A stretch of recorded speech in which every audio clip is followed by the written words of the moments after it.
Russian waiter Alexander doesn't need eyes in the back of his head because he has the peculiar ability to turn his neck through a complete 180 degrees. Normally the muscles and the vertebrae in the neck prevent that happening, but because of a peculiarity in his spine, Alexander has confounded orthopedic specialists for years. Many years ago, I started doing gymnastics, he says. That's when I noticed that my vertebrae seem to be very flexible and that I can turn my head farther than normal.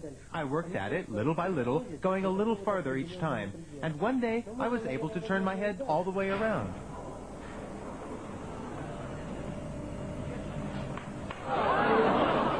Despite the somewhat unsettling crunching of bones, Alexander claims to feel no pain, which is more than can be said for the people sitting behind him on a bus.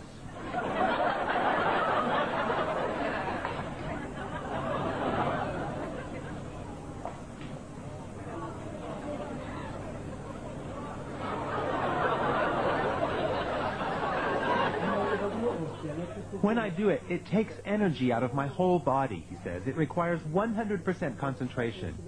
This may sound silly, I know, but in that moment, I don't feel like myself. It's as if I were another person whose body is filled with some kind of energy. I've been a radiologist for more than 30 years, he says, but I've never seen anything like it. Alexander is extremely flexible, no doubt about it. However, I suspect that it's a congenital ability. It's not something anyone could learn or train for. On the contrary, if someone else were to try it, they would surely break their neck. For me, it's absolutely normal and doesn't hurt at all.